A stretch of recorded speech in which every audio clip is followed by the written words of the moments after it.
Hi friends, मैं हूं उपेंद्र कुमार पांडे। आप देख रहे हैं पंडित उपेंद्र स्टडी क्लासेस में। गाइस में जैसा कि आप लोग को आज बात करने वाले हैं सीएनसी मशीन एंड ऑटोमेशन के लेक्चर्स 1। आज मैं जानूंगा इंट्रोडक्शन के बारे में। यहाँ पे आप लोग को कितने चैप्टर हैं और चैप्टर में क्या कौन सा टॉपिक पढ़ना है। जैसा कि आप लोग को नेक्स्ट क्लासेस में मैंने सिलेबस के बारे में डिस्कशन किया था, ठीक है, तो केवल मैं वहाँ पे टॉपिक बताया था। आज मैं बात करेंगे यहाँ पे कितने चैप्टर हैं और चैप्टर में आपका कौन से किससे रिलेटेड आपको बातें जाननी है, ठीक है।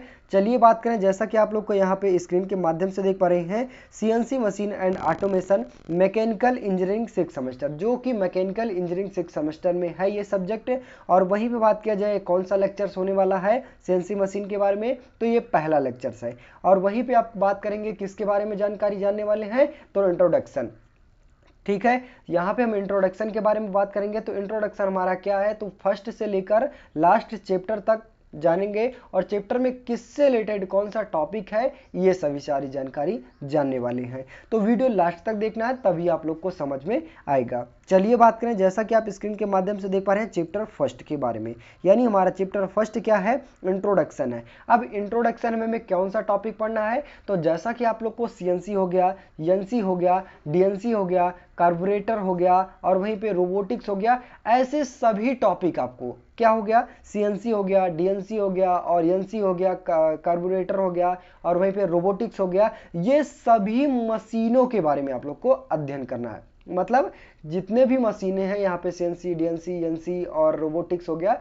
इन सभी चीज़ों के बारे में, ठीक है, सभी मशीनों के बारे में आप लोग को संबंधित जानकारी फर्स्ट वाले चैप्टर में पढ़ने को मिलेगा। और वहीं पे बात किया जाए नेक्स्ट सेकंड वाले चैप्टर में आता है संरचना एवं टूल, यानी कंस्ट्रक्शन एंड टूलिंग के बारे में। यहाँ पे आप लोग को बात किया, जैसा कि आप लोग को सीएनसी, एनसी, डीएनसी, रोबोटिक्स आदि जैसे जैसे जो भी मशीनें हैं, ठीक है, उनको प्रोसेस करने के लिए कुछ ना कुछ उसमें टूल का सहारा लेना चाहता है, ठीक है। टूल लिया जाता है, टूल यूज किया जाता है, जिनके माध्यम से हम क्या करते हैं, बड़े बड़े ऑपरेशन, छोटे से छोटे ऑपरेशन को करते हैं। किनके माध्यमों से, तो हम सीएनसी के माध्यम से, सीएनसी, डीएनसी, एनसी के माध्यम से। तो यहाँ पे आप लोग को सेकंड वाले चैप्टर में जितने मशीनें हैं उनमें कौन कौन से टाइप के टूल्स यूज किए जाएंगे, कौन कौन सा टूल यूज किया जाएगा, इनसे रिलेटेड आपको सेकंड वाले चैप्टर में पढ़ने को मिलेगा। नेक्स्ट बात किया जाए वहीं पे पार्ट प्रोग्रामिंग, यानी तीसरे वाले चैप्टर में आपको क्या है, कौन सा टॉपिक है, पार्ट प्रोग्रामिंग। अब आपको पहले पता होना चाहिए एनसी मशीन, एनसी मशीन के बाद कौन सा आया, डीएनसी, फिर उसके बाद क्या है आपका सीएनसी। तो पहले एनसी मशीन में हमें क्या होता है, एक पार्ट प्रोग्राम बनाना पड़ता था, ठीक है, जिनके अकॉर्डिंग जो भी उसमें प्रोसेस होता है वो अपने स्टेप बाय स्टेप आधारित पर वो चलता रहता है। तो किस पे डिपेंड करता है, वो हमारा प्रोग्रामिंग पे डिपेंड करता है। किसके ऊपर, प्रोग्रामिंग के ऊपर डिपेंड करता है। अब उसमें तरह तरह से पार्ट लगे होते हैं, तो तरह तरह से पार्ट यूज किए जाएंगे, तो उसका एक डायग्राम बना लिया जाएगा, मतलब प्रोग्राम बना लिया जाएगा, जिनके माध्यम से हम क्या करते हैं, उसे फिट कर देंगे और फिट करने के बाद हमारा जो पार्ट है वो अलग अलग तरीके से ऑपरेशन करना स्टार्ट करेगा, ठीक है। तो ऐसी सारी जानकारी, किस प्रकार से उसका प्रोग्राम बनाता है, किस प्रकार से उसे बनाना होता है, ऐसे सारी जानकारी आपको चैप्टर थर्ड में पढ़ने को मिलेगा।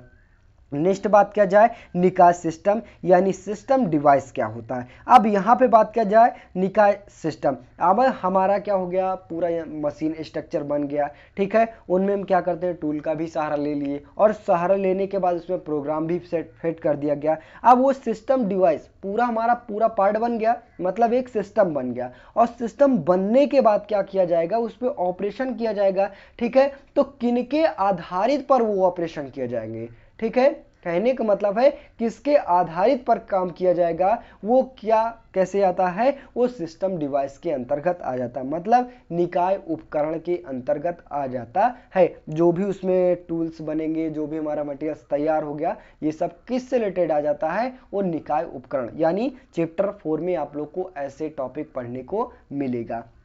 नेक्स्ट बात किया जाए वहीं पे ये प्रॉब्लम्स इन सीएनसी मशीन, यानी सीएनसी मशीन की समस्याएं कौन कौन सी हो सकती हैं। सीएनसी मशीन क्या होती है, सीएनसी मशीन में किस किस प्रकार की समस्याएं उत्पन्न हो सकती है, ज़्यादा टाइम तक चलते वक्त क्या होता है उसमें टूट फूट का विकार भी हो सकता है, या फिर कहने का मतलब इसमें ईंधन की भी मात्रा कम हो सकती है, जिनके माध्यम से हमारा पार्ट क्या होता है, रगड़ने से भी कुछ ना कुछ उसमें प्रॉब्लम आ सकती है।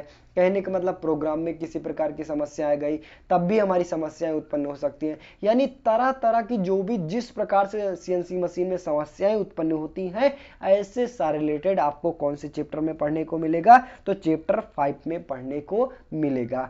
नेक्स्ट बात किया जाए वहीं पे चैप्टर 6 में, तो चैप्टर 6 में आपको क्या पढ़ना मिलेगा, तो ऑटोमेशन इन एनसी मशीन, यानी ऑटोमेशन और एनसी मशीन के बारे में।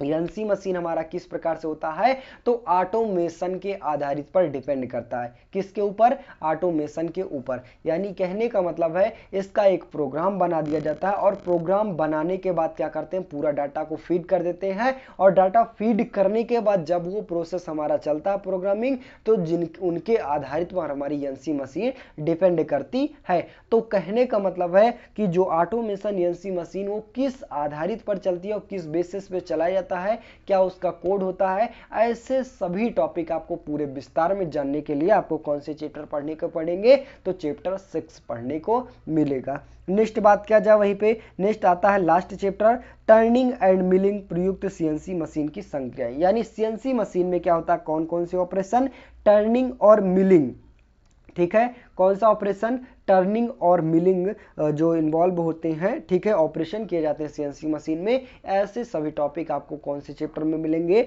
यानी 7 में। टर्निंग प्रोसेस क्या होता है, किस माध्यमों से किया जाता है, किसके आधारित पर किया जाता है, उसमें टूल कौन कौन से यूज किए जाते हैं, मिलिंग मशीन में कौन कौन से यूज किए जाते हैं, कैसा प्रोग्राम होता है, ठीक है, ऐसी सारी जानकारी आपको कौन से चैप्टर में पढ़ने को मिलेंगे, तो चैप्टर 7 में पढ़ने को मिलेगा। आई होप गाइस यहाँ पे आप लोग को इंट्रोडक्शन की क्लासेस यहीं पे होती है समाप्त। और बात किया जाए कि आप लोग को लेक्चर्स 2 में आपको फर्स्ट चैप्टर के यानी इंट्रोडक्शन में कौन कौन से एनसी मशीन के बारे में बात किया जाएगा, और वहीं पे आप लोग को विथ फिगर के साथ भी पूरा रूप से विस्तार किया जाएगा। तो आज के लिए बस इतना ही, मिलते हैं नेक्स्ट वीडियो में, तब तक के लिए जय हिंद।